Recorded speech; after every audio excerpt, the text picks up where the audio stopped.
Hello YouTube, and welcome to our first ever episode of Raw History. In this series, I want to take history back for the people. I want to look at all the important parts of history, but without all the fat that just bogs it down. I want us to explode misconceptions and stray way off the beaten path of what we're just told to accept. I don't want cooked history, I want raw history. See what I did there? We don't need no education.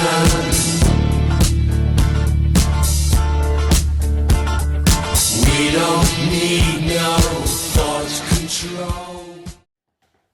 So what is history? And who decides what gets to be history and what doesn't? For example, why does everybody know the capital of France but not the capital of Burkina Faso? Why did James Cameron make a movie about the sinking of the Titanic but not the sinking of the Boston, which occurred 7 years earlier? We need to think about ideas that don't often get considered, and maybe even think about some of the people that don't often get considered. Sure, this woman, Rosa Parks, was a key figure in American history. If you don't know who she is, she's the woman who started the bus boycott, which kind of is what made Martin Luther King famous. But she wasn't the first woman to get arrested for doing what she did. This is Claudette Colvin, and she is a lot less famous than Rosa Parks. However, Claudette Colvin was arrested 9 months before Rosa Parks for doing, the exact same thing. The exact same thing. So, why is Rosa Parks the more famous one? Why isn't Claudette Colvin who did it first? Why don't we have a Claudette Colvin Day or a Claudette Colvin Museum? The answer, unfortunately, is that Claudette Colvin was a teenager and she was pregnant out of wedlock. Now, in 1950s America, that just wasn't seen as an attractive face of the civil rights movement, and so the older and more stoic Rosa Parks was chosen. So I guess that begs the question, does image shape history? I don't know. But what I do know is that we shouldn't just be regurgitating the same information without looking at what's not being told. History may be written by the winners, but that doesn't mean it's all we can ever hope to know. If you're an American, or even if you're not an American, you probably know the Thanksgiving story. You know, it's a really cute story. The hungry pilgrims were helped out by the kindly Indians and they all feasted together and it was a good time, right? Oh, not really. This story kind of fits into the category of cooked history in that the whole thing is kind of a lie. Also, just a side note, but I think it's really funny that Columbus discovered he wasn't in India within the first 30 minutes of being on the continent, and yet white people still call Native Americans Indians. It's been hundreds of years. Anyway, but the true Thanksgiving story is a little bit darker and a little bit more depressing. Spoiler alert, a lot of people died.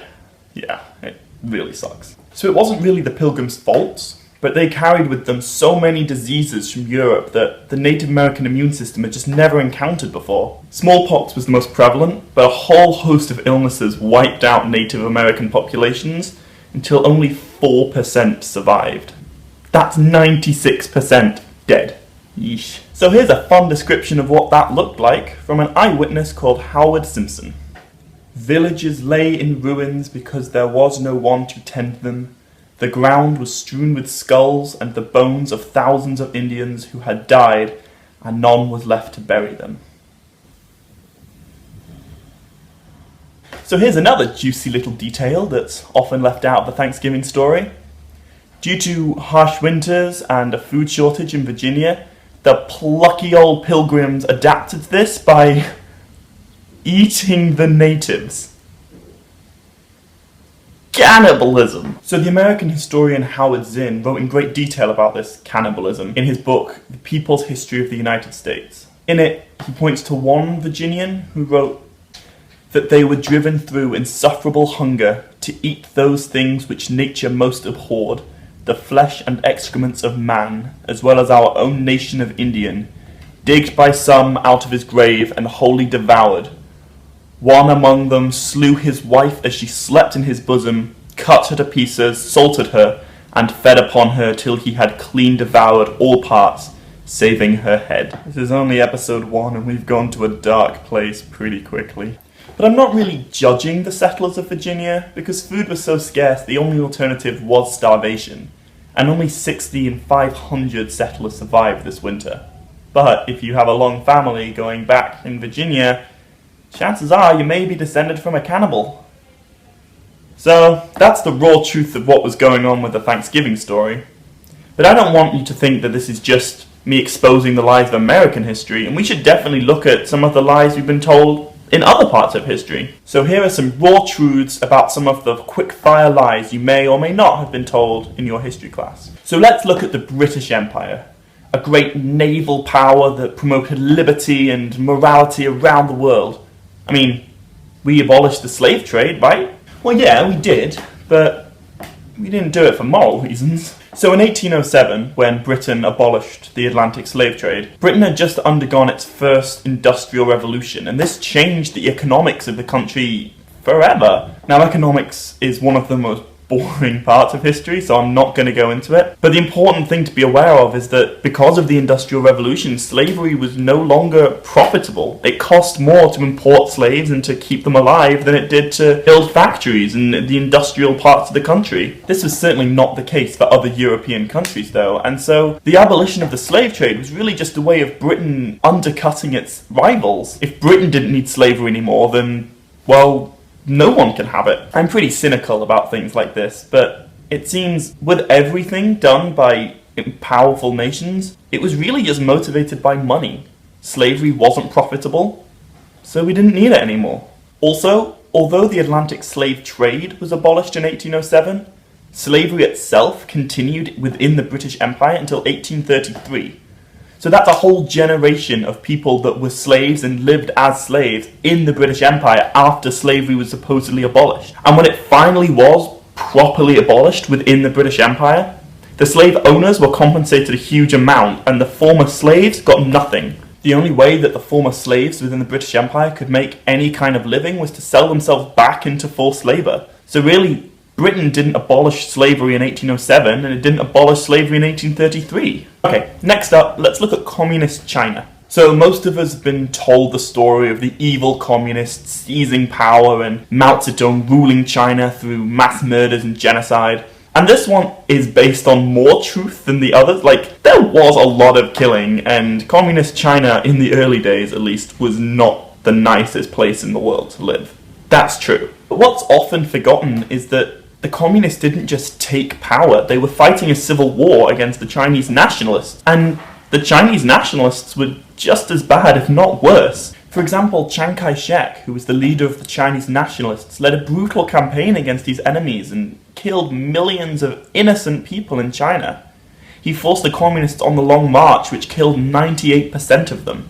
And whilst Chiang Kai-shek was doing this, the communists were trying out these new radical ideas such as maybe not raping peasants to death or stealing their livelihood. So 90% of the reason that the communists won the Chinese Civil War is because they had the people on their side. They were popular, and it's easy for us to forget in the 21st century, but the Western-backed nationalists did not have the support of the people. China did not want to be a nationalist country, it wanted to be communist, and although things went south very, very quickly in Mao's rule, at first, he was considered a truly great man. The evil and oppressive Communist Party didn't seize power illegally, they were handed it willingly by the people of China. It was only later that maybe people started to regret that idea. Okay, so let's segue into World War I. How did it really end? Well, we all know that. It's because the Allied forces battered down the Germans through a war of attrition, and then America entered the war at the last minute and saved the day, right?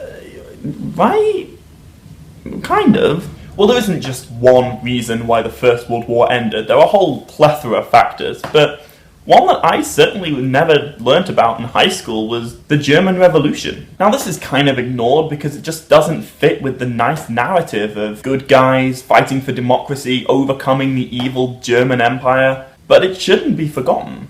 In 1918, when the First World War ended, women in Britain could not vote. Britain was not a democratic place by any stretch of the imagination. So the German army, at this time, as with all the other armies of Europe, was commanded by the aristocracy. Rich men did the planning, and regular men did the dying. So in the waning days of the First World War, the right-wing German aristocracy ordered their sailors to launch a suicidal attack from their base in Kiel. For all the officers involved, this was very clearly going to be a one-way mission. A sailor called Ernst Schneider described this mission as a death run, as a final assault. But this time the aristocracy had miscalculated, because the German navy was made up of mostly working-class socialists. These sailors had no intention of dying for their country, a country that they didn't even believe supported their needs.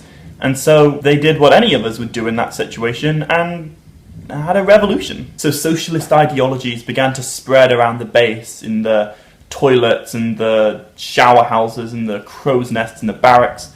And in 1918, the sailors at Kiel just straight up revolted. They turned their guns on their commander's ships, they ran up the red flag, and they sent messages of solidarity to the Russian and British and French sailors in the Atlantic. They swarmed into the major cities, and within days the Kaiser had abdicated and Germany had surrendered. This is often forgotten in the classrooms, and that must be partly because it's kind of deflating to think that after everything the Allied forces went through in World War I, Germany was eventually defeated by Germans, and socialists at that. And of course it's not totally fair to say that the only reason Germany lost the war was because of this revolution, and if it had never happened then Germany would have won, because that's ridiculous. But the role played by these sailors is a significant one, and it's not something that should just be left out of the history books because it doesn't fit the convenient narrative that we're all taught to believe. Maybe instead of saying Germany lost the First World War, it would be fair to say the aristocracy lost the First World War. And it is kind of true. In the following decades, the communists won the Russian Revolution, the British Empire began to collapse, and the Jazz Age in the 1920s America shows us that power no longer rested with the old and wealthy. Okay, so one more quick-fire lie before we call it a day. And I want to talk about Che Guevara. Now, we all know Che Guevara, the noble revolutionary with a heart of gold, and that's a very vivid image that we're presented with, but in fairness, it's not really an accurate one. Yeah, Che Guevara was a romantic revolutionary, and he had a magnificent beard, but he was also rampantly homophobic and was willing to kill millions of people to advance his own ends. In fact, he proudly said, "What we affirm is that we must proceed along the path of liberation, even if it costs millions of atomic victims."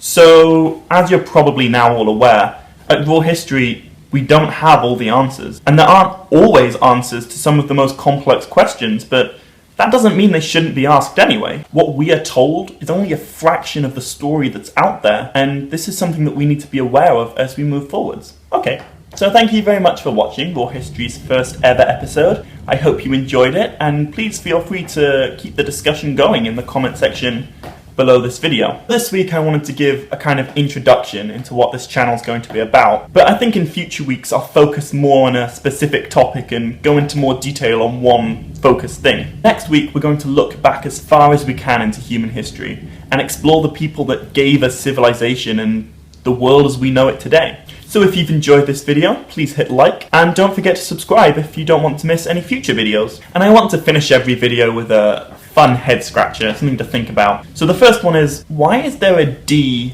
in fridge, but not in refrigerator? Thanks for watching.